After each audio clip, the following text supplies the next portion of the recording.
How well do you know your Bible? Today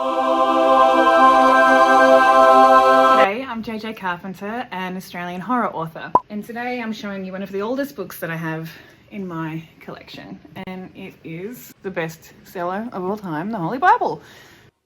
And this one, as far as I can tell, was probably printed around 1870. It's hard to know because before a certain date, they didn't have those details printed in the book.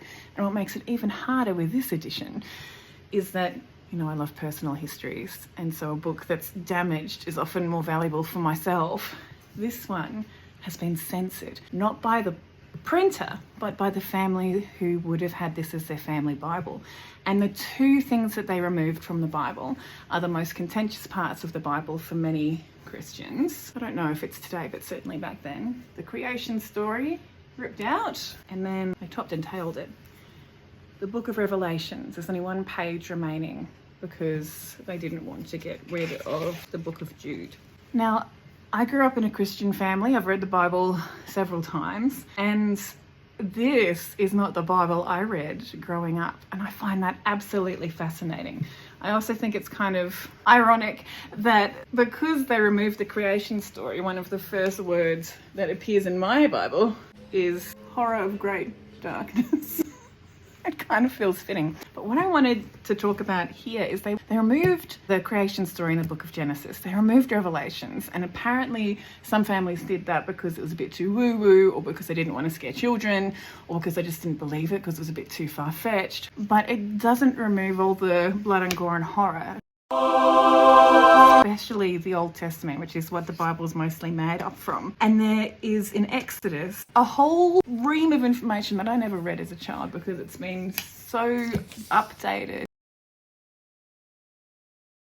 that it's changed so much. And I can see why, because they're talking about the sacrifices and ceremonies necessary to consecrate a priest. And what you need to do, I'm summarizing, is you need to get a really healthy cow and a couple of rams, and you need to get a basket of all sorts of different breads and oils prepared in a specific way. And it's not too bad at first. You anoint the men who are going to be priests of the tabernacle with oil, and once you've done that, you crown them, and they bring them before the congregation, before the church, and in front of everyone they do this whole ritual where they kill the animals. Thou shalt cause a bullock to be brought before the tabernacle, and thou shalt kill the bullock before the Lord, and thou shalt take of the blood of the bullock and put it upon the horns of the altar with thy finger, and pour all the blood beside the bottom of the altar. My friend said, that sounds satanic. I was like, well, where do you think it came from originally? And I just think it's so interesting how much the Bible has been censored over the years and what parts they choose to censor.